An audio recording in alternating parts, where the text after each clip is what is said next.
سلامونه او نیکې هیلې درنو ملګرو، هیله لرم ټول روغ او جوړ اوسئ او د صحت جامې مو پر تن وي. لکه څرنګه تاسو ښه پوهېږئ نړۍ نن په ټکنالوژۍ باندې ولاړ دی او ټکنالوژي هم ډېر پرمختګ کړی دی او د پرمختګ کولو لامل یې کمپیوټر دی. نو باید هر څوک په کمپیوټر باندې پوه وي او کمپیوټر ورته زده وي. که چیرې موږ تاسو وګورو، هغه څوک چې په کمپیوټر باندې نه پوهېږي هغه به له ډېرو ستونزو سره مخ وي. او کمپیوټر نن په هر ځای کې د استعمال وړ دی، که هغه په دفترونو کې وي، که هغه په شفاخانو کې وي، که هغه په مکاتبو او پوهنتونونو او انسټیټیوټونو کې وي، که هغه په هر ځای کې وي، هلته کمپیوټر د استعمال وړ دی. له همدې امله موږ تاسو باید په کمپیوټر باندې پوه شو او هغه تر ډېرې لوړې سطحې پورې زده کړو، که هغه ان تر هاکینګ برخې پورې وي. پر همدغې اساس موږ غواړو د وینډوز 11 ابتدایي درسونه شروع کړو.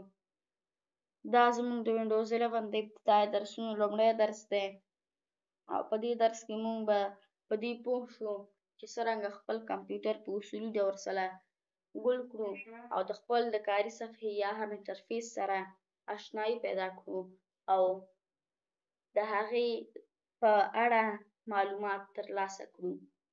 د انټرفیس په برخه کې لومړی موضوع زموږ آیکنز دي، چې آیکنز موږ په 4 برخو باندې ویشو: سیستم آیکن، فولډر آیکن، اپلیکیشن آیکن او فایل آیکن.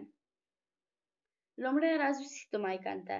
سیستم آیکن هغه آیکن ته ویل کېږي چې مخکې تر مخکې په یو سیستم کې موجود وي، مثلا فایل اکسپلورر یا هم ډیسک PC یا هم ریسایکل بن، چې دا اپلیکیشنونه ډیلیټ یا ان انسټال کېږي هم نه، خو شاید ریموو شي. دویم راځو فولډر آیکن ته. فولډر آیکن هغه آیکن ته ویل کېږي چې د معلوماتو د ذخیره کولو لپاره کارول کېږي. مثلا ما د ورډ ټول ویډیوګانې په دغه فایل کې اچولي او دغه آیکن معمولا زیړ رنګ لري. نو موږ کولی شو هر ډول معلومات په دغه فایل کې وساتو، ځکه ډېر خوندي وي زما په نظر. دریم راځو اپلیکیشن آیکن ته. اپلیکیشن آیکن دا هغه آیکن ته ویل کېږي چې موږ خپله د یو ویب سایټ له لارې اپلیکیشن سره انسټال کوو. مثلا په سامسونګ موبایلونو کې د پلی سټور له لارې یا هم د پلی سټور له لارې اپلیکیشنونه ډاونلوډوو او په آیفون موبایلونو کې د اپ سټور له لارې اپلیکیشنونه ډاونلوډوو. څلورم راځو فایل آیکن ته. فایل آیکن دا هغه آیکن ته ویل کېږي چې موږ یو معلومات د ورډ، اکسل، پاور پوینټ یا نورو له لارې لیکو او هغه د یو فایل په واسطه سیف کوو او نوم ورته د خپل خوښې ورکوو. مثلا ما چې دغه فایل کې بعضې معلومات سیف کړي دي او نوم مې ورکړی های. خپل بعضې معلومات مې سیف کړي، تاسو هم کولی شئ خپل معلومات سیف کړئ پکې. دویمه برخه کې راځو دغه عکس چې تاسو ګورئ د خپل کمپیوټر پر مخ باندې، چې زموږ کمپیوټر پر مخ باندې بعضې خلک دې عکس ته بکګراونډ وایي، څوک ورته والپیپر وایي، څوک ورته ډیسکټاپ او سکرین وایي. زیاتره موږ والپیپر او بکګراونډ په موبایلونو کې کاروو. مثلا وایو د موبایل والپیپر دې بدل کړه یا هم د موبایل بکګراونډ دې بدل کړه. بل کله چې د ادرس څخه خبره کوو بیا د ډیسکټاپ کلمه کاروو. مثلا چې وایو مایکروسافټ ایج د ډیسکټاپ په کوم ځای کې موقعیت لري مایکروسافټ ایج او داسې نور.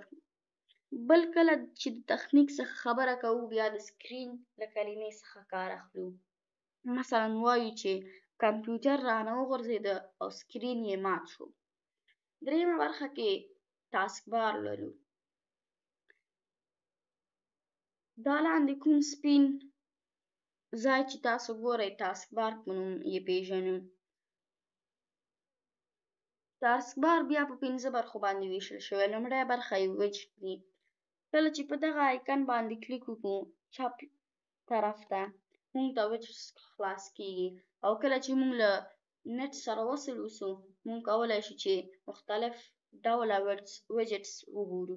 اوس هم چې موږ له نت سره وصل نه یو او نشو کتلی ویجټس. بله برخه یې چې ده هغه